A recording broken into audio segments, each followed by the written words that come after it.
adawaa malee dirree lolaa Oromoon gootummaa isaa irratti agarsiise kan biraan kunootti. Oromoonni gootummaadhaaf tooftaa lolaa beekuun meeshaa waraanaarra akka caalu dirree isaaniitti mirkaneessanidha. Loltoota Xaaliyaaniif meeshaan waraana isaanii kumaatamaan dirree isaan irratti booji'amanidha. Dirree lolaaf injifannoo Saambee.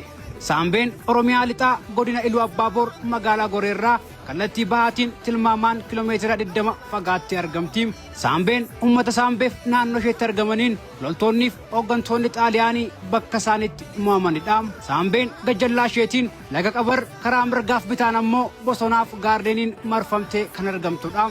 Bara 1933 akka lakkoofsa Itoophiyaatti mootummaan Itoophiyaa Haile Sillaaseen biyya laatii deebi'anii Sudaan akka ga'aniin batiloonni waraana Xaaliyaanii 12 ta'an Jimmaa, Kaafaa, Kuulloof Kontaarraa bakka jiranitti wal ga'anii gaara Goree qabachuuf yeroo socho'anitti uummanni Saambeef naannoo ishee Shaambal Wildiyaas Bullukkoo faana qindoomina uumuun riqicha laga qabar kukkutuun Xaaliyaanonni Goreetti akka hin ceene gochuu danda'aniiru. Yeroo kanas diinonni gaara Saambee irratti meeshaa waraana isaanii kiyyeessuun dhukaasuu eegalan. Yeroo kana dhukaasi cimaa gaafa deemu Wallaggaaf Shawaarraas uummanni waraanichatti hirmaachuun Oromoota tumsuu jalqaban. Waraana dheeraa boodas Xaaliyaanonni mo'amuu isaanii yeroo baran alaabaa adii ol kaasuun booji'amuuf harka laatan. Nu booji'aa jechuudhaanis sagalee isaanii iyyanii dhageessifatan. Waraanni faashistii Xaaliyaan hooggantootaa wajjiniin namoota 1585 booji'ame. Loltoonni Xaaliyaanii du'aniif madaa'an kumaatamaan yeroo lakkaa'aman, loltoonni Saambeef naannawaa ishee immoo kan du'an dhibboota qofaan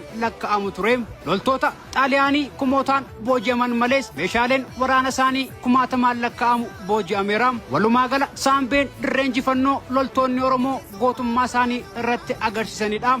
Injifannoon Saambee gootummaa uummata Oromoo Iluu Abbaaboor kan ibsu yoo ta'es gootonni biyyattii kan biroonis irratti hirmaataniiru. Lolichi waxabajjii 27 bara 1933 jalqabee adoolessa 4 bara 1933 xumurame. Saambee dirree injifannoo Oromoota. Isinis waa'ee dirree injifannoo Saambee waan beektan kooment irratti barreessuun dagatinaa.